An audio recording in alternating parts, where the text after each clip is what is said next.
you hardcores out there, how we doing? It's Big P here, the voice of hardcore boxing. You know. We say the things that nobody else dare say on here. Today I'm joined by my good friend Terry from London. How's that doing, Terry lad? Right, lad. Mate, recovering. That's all I can say is I'm just recovering, man. What from? uh Went out last night, mate, and it hit me hard this morning. Right, did you pull? Nah. Just old school friends, man. We just when you just gotta catch up with old mates and you start drinking at 6, next thing you know it's 3 a.m. Heavy session, Terry. Proper old school porky session. Oh, you know that. Like them ones we used to have back in the day. Yeah, see? Where you made your where you made your legend. Where I made me bones. Yeah. Did you watch Tank last night against Hector Garcia? I'm not gonna lie, I saw the finish, so I haven't seen the rest of the fight. I'm still catching up on stuff, but I saw the beating he was giving him in the 8th round though. Jesus. Yeah. Do you think that I think people got wrong impression when I put my video out of it? I said 27-0, 28-year-old. He's 28-0 now. Is he on slide? But the point I was getting at, in his private life and how he conducts himself outside doing, like Broner-esque kind of thing. Do you think that'll be his undoing? Uh he never seems to cut corners in the gym though. Yeah. Like you never hear about him cutting corners in the gym. And for me, that's what I look for. It's like you can have a messy life outside of boxing. A lot of people did. Like if you look historically, people had messy lives outside of boxing. But as long as they could focus for 10 weeks on whatever fight they had, then they could normally get through it.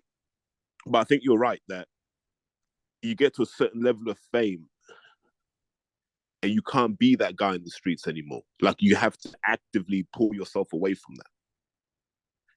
Gervonta Davis isn't famous because he's a street kid from Baltimore. He's famous because the rest of the world wants to see him box. And it's about whether he wants to be loyal to that or be loyal to where he came from. So you can either be loyal to your past or your future.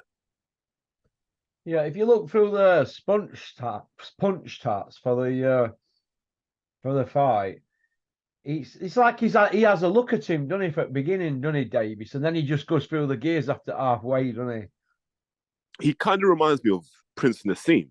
Yeah.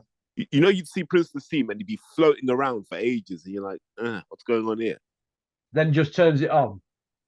Yeah, there's just that one punch, and it's almost like they've been experimenting for the whole fight, and then that one experiment works, boom, and the belief just comes. And then after that, you're like, there's no stopping this kid. And that's what I feel with Gervonta Davis. When he lands that one shot, and it can come from anywhere, but when he lands that, he's hard to stop. I was looking at him. It's very hard to find a weakness with Davis, isn't it?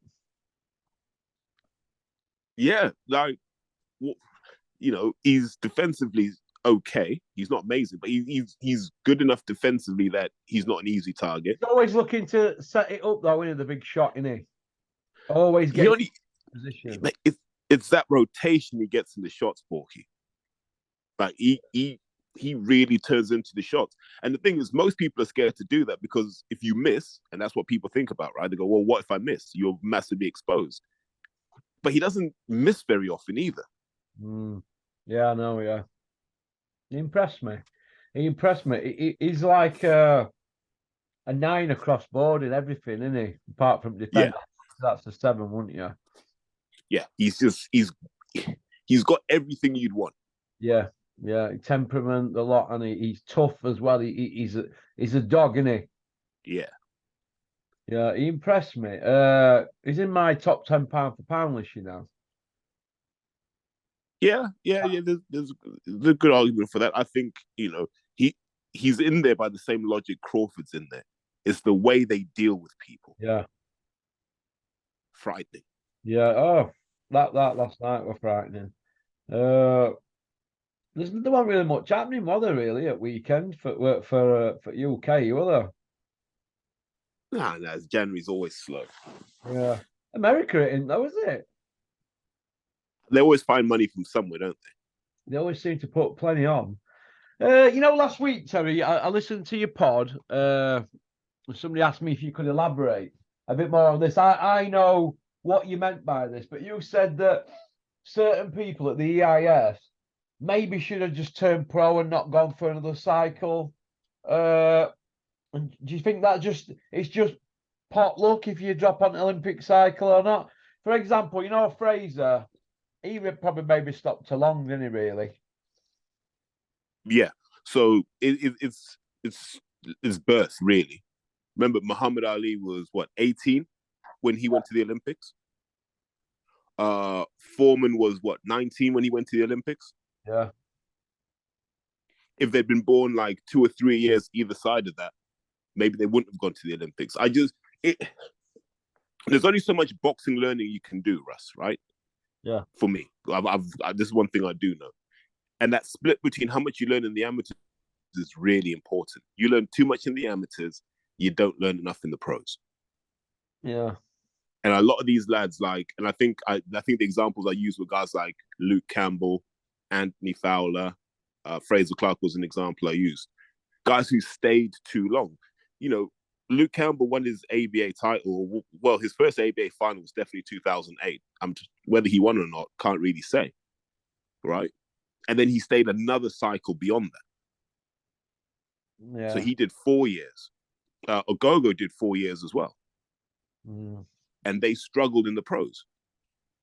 Yeah, Go didn't he? Yeah, struggled in the pros. Mm. Did they give their best miles to the amateur game, like Fraser Clark seems to have done? We don't, it's speculation, but I would say that they hung around too long. Do you think really want to be set lifestyle? There's that, so there's a lack of hunger in that sense. But I think it's just what you learn, right? It's all that hopping in and out. Like Luke Campbell never really broke out of what he did as an amateur, so he was just predictable. Fowler, same thing, just predictable. So there's no strings to their bow, and I think that's what happens because think about what it takes to stay in GB. You have to do what they tell you to do. You can't do anything else. Yeah. So what are you learning? You're learning what they want you to learn, and that stuff doesn't work in the pros. Well, it doesn't, does it? No. Jaron Ennis, he's making a lot of noise, isn't he? Mate, I've been banging the drum about this kid for about 6 years. He swerved, didn't he? He's what? Swerving him, aren't they? No. Okay, so not really. So Al had him on ice while they sorted out the contract dispute he had. Remember, because he had another promoter. Yeah. And there was a problem with the promoter, so you couldn't put him in the title picture if you were going to give the money to someone else, which doesn't make any sense. So they had Ennis on ice, and now he's literally just waiting. Because what did he fight for yesterday? It was the interim title, wasn't it? Yeah. So yeah, now we're just waiting for Crawford and Spence to do what they do, and then one of them's got to fight Ennis. Do you see that happening, Terry? Errol Spence against Terence Crawford? Yeah, I see it happening, and I see one of them moving up after that fight. One of them will go to 154. When you look at that fight, for a purist point of view, it's what we dream of, that fight, isn't it? Yes, but we'll watch that fight, Pork, and we'll be on here, and we'll go, do you think that was 1 year too late? That's what we'll say. I want to see if Crawford can work other one out because it's that much of a 50-50 fight. It's mouth-watering, isn't it? Yeah. It's I'm not a fan of undisputed, Russ. I'm not a fan of it. I understand that, but these are the best two welterweights in the world at the moment. Yeah. So I was going to say, while I'm not a fan of undisputed, this is a fight I think needs to happen. Yeah. You know what I mean? Like, because this is really undisputed. This isn't it was manufactured and this is the real McCoy, isn't it? Yeah, they've knocked everyone else out the way. There's no one else we want to see these two fight. This is undisputed because after that, there's no questions. It's not like whoever wins this is like, well, yeah, but you avoided so and so. It's a bit like Lennox and Riddick, and that didn't happen, did it? Yeah. And Hatton and Witter, we don't want that, do we? Just get the fights, mate. Like that's what this business should be about: getting fights, mate. Where's the British scene with welterweights, Terry, at moment? Got a good fight, Congo versus Esserman for a start. Like let's Yeah, I'll let's respect that. Like wow, that's come a into hell of that. a fight. Which show's that on? Uh, on the Eubank card, isn't it? Eubank card, yeah. On Sky. Yeah. I've got Dennis coming on after you. I'm gonna have to say to Dennis, I know you're not getting on with Ben, but he's delivering. But he is. Watch Dennis's face on that one when I say that. He'll give me a big run But like there. but they did this last year, right? They came up the blocks firing last year, Yeah. and then it all kind of tailed off a bit. So let's see if they can keep it going for half a year this time. Yeah. It's a brutal old sport in it, Terry, boxing. You know, when you look at it behind the scenes and that, it's not very nice, is it? Mate, it's savage. And you know, Russ, you only have to see guys after they've retired to realize what a Oh, ruthless sport this is. God. I saw Michael Gomez years ago, you know. He'd been retired a bit, like I seen him, and I thought, Jesus. And I remember he was a superstar coming through, wasn't he? You remember? Yeah, yeah. You know, and then that Robin Reed one, that Robin Reed thing he did with Tris Dixon, which was heartbreaking. Well, heartbreaking for me, wasn't it? Because I did a 3 hour one with him, and then I got more out of him than Trish Dixon, but then he didn't want it out there, so you've got to respect that. And I pulled it, didn't I? But I was devastated because, as you know, I was parked up a lane, one in that black Merc with light on it. And when I went to start it after, it was flat, wasn't it? Battery. So it would have Yeah, double whammy for it, wasn't it? So I managed to get my mate out with a jump start. So I had no junk leads. And next day I thought, I'm going to have some rate uploading the next few days. Then he pulled it because they were in 12-minute segments. I had 172 minutes or something. I was devastated, but I did hear it, and I am upset. I do feel upset for Robin because I've known him a long time, 15, 16 years, and I understand some of the struggles he's had. He's made bad choices with people around him, you know, when they were fighting and bad decisions, and it comes back to haunt you, doesn't it? this doesn't get talked about enough, Russ. I know. This topic right here, and I've been saying this for years. Boxers get to a certain level, and it's like British and above, right? Yeah. And they stop listening to the people that were giving them good advice. Yeah, I understand that. Yeah. They do. With Robin though, like how I feel for him. I mean, when he fought obviously Carl Froch, they served papers on him at weighing, and he ended up losing. I think it was 25% of his purse to Bricktop because Bricktop said he had a fight left on his deal, but he'd not even worked with him for 2 years. So I don't know what had gone on there, but Robin had no choice. He'd already trained. He'd already trained 10 weeks. But you're still going to want paying, aren't you? But little things like that. You know, if he'd have been doing that on a fight where he were getting 5 grand, there wouldn't have been no papers served, would there? Exactly. But Robin's got to take responsibility. Who did you have around you? I understand. I understand that, Yeah, Terry. I understand that. you've got, and Russ, I see this right because I see the kids now that I've known for years. I'm seeing them get to these levels, and I'm seeing all the usual suspects coming out the woodwork. Yeah. Promising the world. A lot of guys. Here's what. Yeah, I think it's good for your audience to understand this. What happens when you get to British level? That's when you can start talking about 50, 60 grand a fight. And at British level, you can have 3 or 4 of those a year.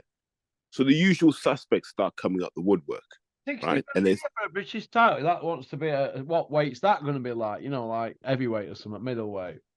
yeah, the sexy It's not divisions. Sonny Edwards weight, is it? Because I've seen some at purses for some of them lower weights and the shockers. Yeah, but I mean, like, once you get to British level, you're kind of past the 10 grand purse, but you're not quite the 6-figure purse. But that's because, yeah. And so the usual suspects will come out and they'll go, I can get you the sponsorship. I can get you a blue tick on Instagram. I can get you on TV. I can do all, they promise all of this stuff, right? And they hang around you and they take you to football matches and they introduce you to other people they know. But they never make you richer. They never make you a better boxer. No. and you run around with these people, and they're all in your ear, and it's the same people every time because they just live off the past, right? And then these boxers start losing, and once they start losing, these guys disappear again. And then there's guys like me that pick up the slack. That's what happens. It's a tough old sport. I just wish boxers would just have a trainer around them. I see it all the time. Everybody wants to be backslapping. Just have a trainer around you. That's all you need. Your trainer can do everything for you. Tell you when to go to bed, when to eat. He's your dad. Your trainer's your dad until you part. That's how I look at it. I like that old school mentality. Why do we need all these people handing out spreadsheets and stuff? Yeah, with wires on the stomachs and all this nonsense, utter nonsense, to make themselves look important. If they were that good, these people with all these whatevers, they'd be training footballers. I mean, for example, I'm not going to say which gym. I went into one gym about 4 or 5 years ago, and they were training for title fights. This geezer put a ladder on the floor. What's all that about? It's a gimmick, mate. That's what it is. It's a gimmick. On the floor. What?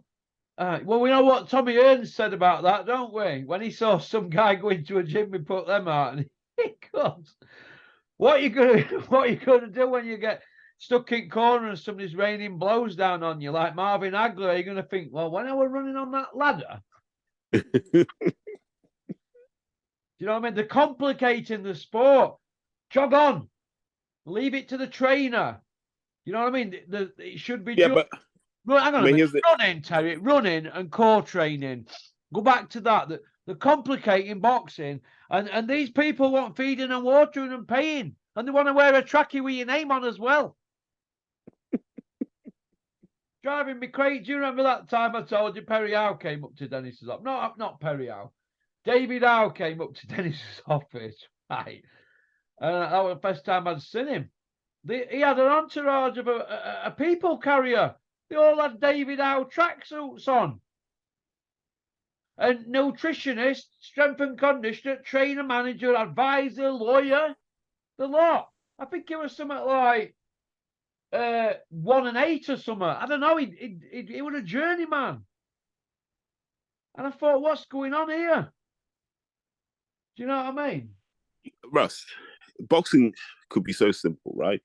Trainers should have 3-year contracts like managers do, right? And that will mean that you'll be very careful who you choose as your trainer. That's what should happen. 3-year contract with the trainer, and then we get a lot of these clowns out, right? A lot of these chancers or these people who seem to miraculously own gyms and suddenly they're pro boxing trainers. Because I'd say 80% of British boxing trainers aren't at the standard they should be. That's what I'd say. Did you watch Ben Davidson's sermon overnight on boxing masterclass training? No, I don't watch anything he says, no. 60 minutes with Ben Davidson on his boxing masterclass. Go on, Ben. Nah, not for me. Is Angel Fernandez, or is it Job, whatever he's called, the guy who's training Joshua, what's his name? Angel Fernandez, that Joby Clayton. Who have they trained before? Joshua? Do you know, Ted? Because somebody told me they've not achieved anything before Joshua. Right, so Joby Clayton trained Ben Whitaker from the ground up. Oh, so he's obviously a good trainer then, in the end. Yeah, so what you see with Ben is Joby. Yeah. Yeah. So you got, people say, it's Sugar Hill. No. Ben Whitaker's Joby, he put all the labor into that. So we look, from an amateur perspective, you're like, okay, cool. Yeah. There are people he's worked with. We know who they are. Yeah. The man was a big, tough, brave man, but when he met me, he got beat within inside a minute. And the ambulance scraped him up off the road and took him away to the hospital, and his life was over from there on. And plenty of witnesses, including Greater Manchester Regional Crime Squad, they stopped me from actually killing him altogether. Angel, the story I heard about Angel Fernandez was he used to train. He went to help out with Alec Wilkie down in East London, and I don't know. I think he was trying to worm his way in with fighters, trying to take them away somewhere, and then he got kicked out that gym. then ended up at a gym in South London working with guys like Danny Conant. I think Danny got him the gig, which is strange because Danny, Danny says Alec Wilkie's his mentor. So why would you then help Angel get a gym after Angel tried to screw him over? Yeah, and then nice, nah, and then Angel was working with people like Sandy Ryan on the side, and Isaac Chamberlain. So he's worked with people, but we don't have a convincing case study of what he can do yet. Do you know this chase that Joshua's been on? He's there's Roy Jones, Derek James, Buddy McGirt. There was a New York one. He's been Fifth Street Gym, Miami. Who's that guy who was doing something with Davey Day and Amir Khan years ago? Is he in that Fifth Street place? Did he go there as well? He's been everywhere, Joshua, hasn't he? Who is his trainer, Terry? Or is his head on? Me, I might. It's probably I think he needs you.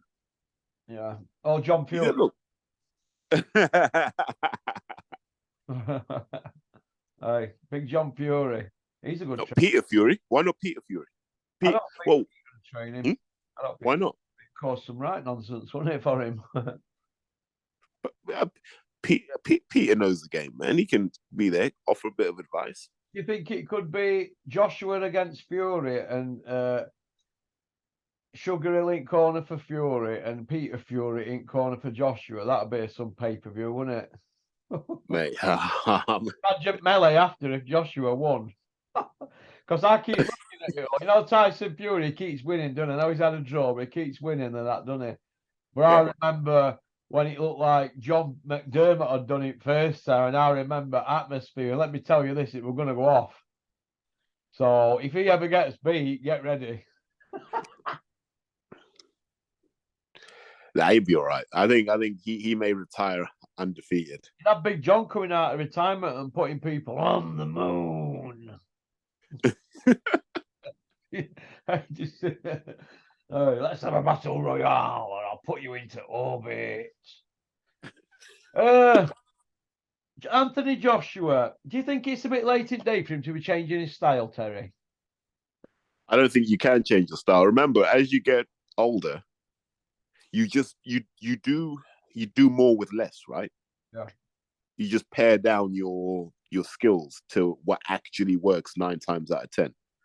Whereas, so to go and learn a whole new style, how are you going to build confidence around that? Bearing in mind, you don't want to have tune-up fights. So you can't be doing 6-rounders. So when are you going to actually bed in the style? You're not. So you've just got to do what you have. That's why I've been saying for a while, he should just go back to McCracken. Yeah.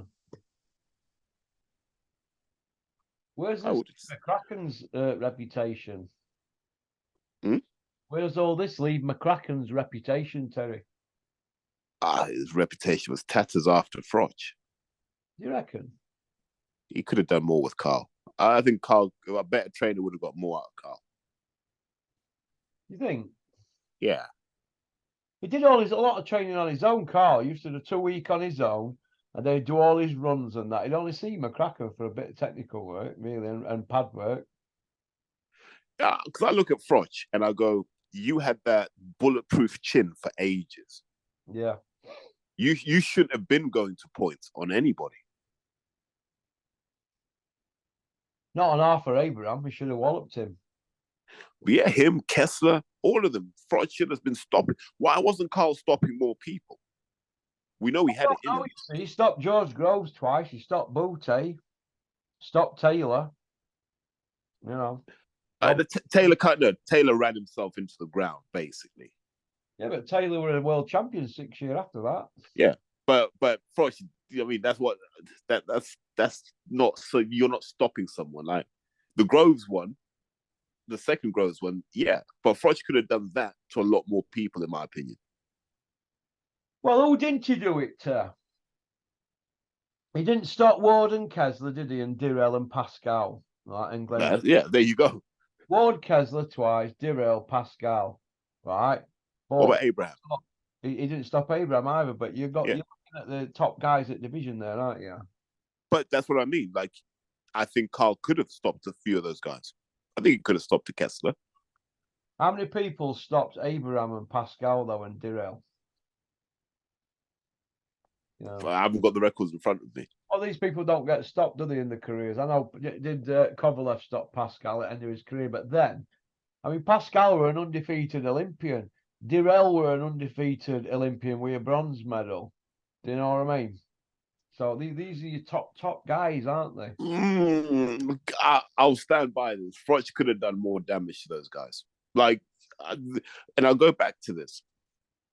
That punch that he... got beef with Ward fight me, because he'll take this to his grave. Carl will. I've only got beef with the Ward fight because obviously I got refused a visa to go, didn't I? But I watched it on TV, and I was thinking, when's he going to start? Why is he trying to be technical with somebody like Ward? And then when he went after Ward, it were over, wasn't it? Really, you could say 6-0 down and a shared one. He needed a knockout, didn't he, after the 7th round? But also, if you go after Ward in the beginning, you're going to get picked off as well. So it's one of those. I can understand why it's tricky, because I keep saying this to people. You don't realize how big Ward is until you stand next to him. Like, Ward's not a small guy. Met Ward, haven't you? Yeah, he stood next to him, spoke to him. And I was trying to put myself in Froch's shoes. I'm like, imagine you got to face this guy. You can't, you're like, oh, okay, I've got to be on my P's and Q's. If he had been 3 inches shorter, I'm sure Carl would have felt more confident. Ward's a big guy. So were Butte, but Ward didn't fight him. I didn't need to. Butte, it was a puffed up record, which Carl exposed. He'd had 10 defenses. He were down as the man, wasn't he, at division? He were going to fight Super 6 winner. Yeah. Nah, Carl did to Butte what I thought anyone half decent would do. There's a reason they kept that guy in Canada. You reckon? Yeah. What do you think to John Ryder against Canelo if it happens, Terry? I really don't care about that fight, mate. That doesn't make sense to me. Like, Canelo's just on a money / legacy thing, right? That's what he's on right now. And John Ryder's a guy who is just a solid operator. That's all he is. He's just a solid operator. He's either going to get upgraded to WBO champion or he's going to get the Canelo fight. So either way, he's quids in. Let him get upgraded and have to fight Demetrius Andrade. Go on, jump in there with Demetrius Andrade. You're not get paid for that, will he? Like Canelo. Yeah, it's all this. Yeah, just jump on the Canelo lottery train. For God's sake, I'm bored of that. I'm bored of a lot of this stuff, Paul. How many has he beat now? 8 Brits. Was it 8? Something like that. Yeah, he's on that Jorge Linares strategy, man. Just keep scooping up these paydays for no effort. How many has Eddie fed to Canelo? He's fed a few, hasn't he? Well, Brits or just people in general? People in general, I suppose. Yeah, because he fed him Rocky, fed him Callum Smith, Billy Joe. Callum Smith didn't you really get a long time to train for that, did he? A month. See, got to stay ready so you don't have to get ready, Pork. Yeah. You're damned if you do and damned if you don't, aren't you? Really, when your Canelo comes up, though, aren't you? It's life changing. But Canelo did that with Kovalev. Saw the damage Yard did to Kovalev. Was like, he's an old man, he ain't gonna recover. He jumped on it. Said, right, that's an easy belt to take. Yeah. What do you think to Ruiz Wilder that's been made, Terry? I don't think Ruiz is that good. I think Ruiz could get knocked out cold. They're bigging it up as a 50-50, aren't they, Americans? Not 50-50 at all. If he beats Wilder, he's beat Joshua and Wilder. It'd be interesting if he does Wilder, wouldn't it? Well, imagine if Wilder does him in 2 rounds. He'll be queuing up for Fury power. No, you just be looking at it going, how bad was Joshua? You would, yeah. How bad was Joshua that he had to run around the ring in the rematch? If he flogs Ruiz and then calls out Tyson Fury because he's his mandatory, would Fury fight Wilder a 4th time? He thought he saw a 3rd time, so yeah. It'd be food and drink for Fury again, wouldn't it? Like what White at Chisora. I mean, what did you think of that, Terry? I mean, I know Ali had takeover fights, but they fought regular. These are fighting once and and twice every like 16 months or something. It'd be madness, wouldn't it, if you fought Wilder again? But if it's in rules, they've got to fight, haven't they? I just think, it's the same probability as every other Fury Wilder fight. If Wilder lands, Fury will go down, and then he'll get back up, and then he'll put it will be the same. They could fight 100 times. I think it's just the same fight. Yeah. But there may be that one occasion where Wilder actually manages to turn Fury's lights up. What about Joe Joyce against AJ? I don't hear anybody mentioning that. Not Hearn, not only Warren's mentioning that. Nobody else is mentioning it, are they? AJ against Big Joe Joyce, Big Meech and Big Joe. I'll tell you this now: if Joshua fought Joe Joyce, he wouldn't fight anyone afterwards. That's a career-ending fight for Joshua. Is it? Think about it. Think about what Ruiz did to him over 7 rounds, and that's a little guy who's not in shape. Yeah. Joe's a big guy in shape who will throw punches at you. Yeah. Yeah, Josh would retire after that fight. What do you reckon? Yeah, I don't think Joseph Parker will be the same man after he fought Joe Joyce. I just don't. Like, that's why I think the Jack Massey thing's interesting, because they may have seen something, seen an opportunity there. Do you think Joshua's Art's not in it? Because he's had 6 fights in 5 years, Terry, now, when we get to the March. So we're 2 months away from saying Joshua is 5 fights he's 6 fights in 5 years. That's not an active commercial game change superstar, is it? Oh, I remember, that's a guy coming off 2 defeats. He should be back in that ring. Do you know what I mean? He should be wanting to get straight back out, shouldn't he? Really? Yeah, like I said, I think we're really close to the end of Anthony Joshua's career. You reckon? Yeah. Yeah. Couple of stadium fights here, one in Vegas, and that'll be him done. Yeah. Well, Fury's only had 3 fights since the first Wilder one, and that's 3 years. So he's not exactly Mr. Active, is he, Fury? Yeah, but see, the money these guys want, Russ, you can't generate 4 times a year. Yeah, I understand. Why not they just fight 4 times a year and have a bit less money? Yeah, there you go. Most obvious solution.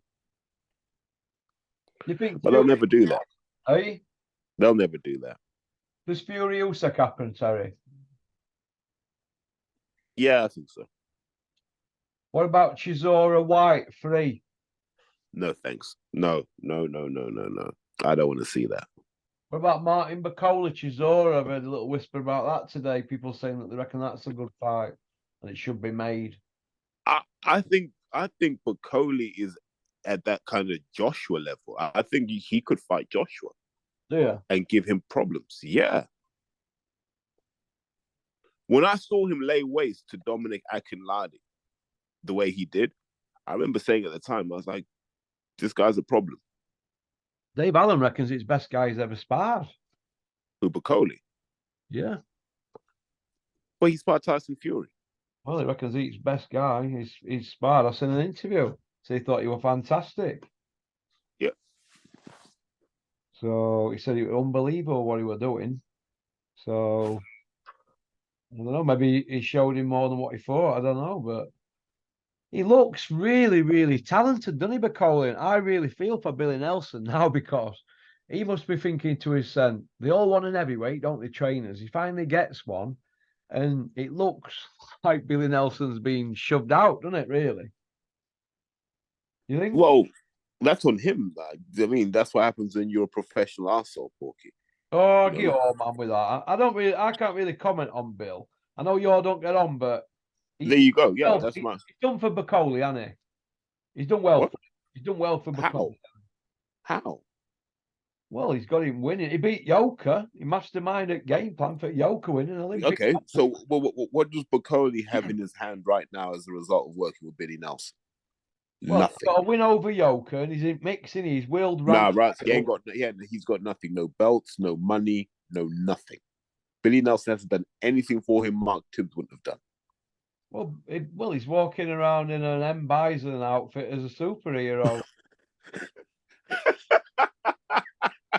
You see it? Did you see that, Terry? I did. I don't know what else. I seen it. I thought, what is that? Macaulay dressed up as M Bison? You know that guy in the Street Fighter who fills Yeah. on the end. I thought Macaulay's M Bison. What's happened? Has his head gone? Is he trying to do a fury with Batman? I don't know. I didn't know what was going on there. It was a bit odd. It reminded me of Ben Davison, with that Peter Sutcliffe beard he had going on for a bit. I don't know what they're going. I don't know what goes through people's minds in the sport of boxing at times. But somebody sent me something. He said, "What do you think of this Porky? Martin McCauley strutting around his area dressed as M Bison." I don't know. It takes all sorts, and then you hear people saying it's the entertainment business as well. I think half of them just need to concentrate on just going to the gym, don't they, and fighting. Leave all that stuff until you start winning belts if you want to be controversial. Yeah. Dave Allen's coming back. I'm sure you're delighted about that. I am delighted for Dave. I'd like you to flag, but there's a leopard change its spots. It's the same old dribble we're hearing, isn't it? It's like the boy who cried wolf, and I want him to do well, but are we going to be let down again? And it's like repeat, isn't it? Operation 12.5 or something. Now we're on, aren't we? Where is it heading? Is Penny going to drop? No chance. So I don't know. I don't understand. I just hope that he finds something that makes him happy. Because if you're not going to train, it's easy to knock weight off, innit, if you know what you're doing, right? We can all look weight up and look good aesthetically, can't we? Right? Yeah. But has that training been done? As this, we can all say we've turned over a new leaf and we're stronger, faster, quicker than a speeding bullet, all that, and we're eating kangaroo meat like Eddie Earners at the moment, literally. But stop. I just want. Stop. No. Like that one, Terence. But point I want to make is Dave's never won a belt. So he's coming back. What is he coming back from? It's like Max rung me up overnight. He's on about coming back. What from, though? Max is coming back. Max is ringing Dennis up because he's coming back. But what for? What is he coming back for? Is he going to take it serious? Or are they just wanting to be internet fighters, be known as boxers, and have that little bit of limelight to make them feel better about themselves? I don't know. I don't like to see wasted talent. Do you know what I mean? Max wanted it so bad, and trained hard and used to sweat like a pig, and his t-shirt, you could wring it out. And I'm thinking, Max is putting effort in, and then Max won't think no about leaving gym and saying, "Do you know what, Pork? I'm going to get a Zinger burger from KFC." I said, "Well, then it's down here." Do you know what I mean? So, I don't know. If you're not going to take it serious, are you wasting your time on your trainer's time? Yeah, just a means to an end because you don't want to go get a job. For some people, I don't know. I think people see boxing as like their own cash machine, don't they? Like, I'm just gonna come back and have a few fights. I'm waiting for David to come back any day now, and Tony Bellew and just ring them cash registers. You want to click on part 2, mate? All right, mate. Porky's Corner is proud to be sponsored by Spartan Site Solutions. They are specialists in civil engineering and demolition contracts for the construction industry. Interested parties should visit their website or contact Porky's Corner for a referral at porkycorner@mail.com.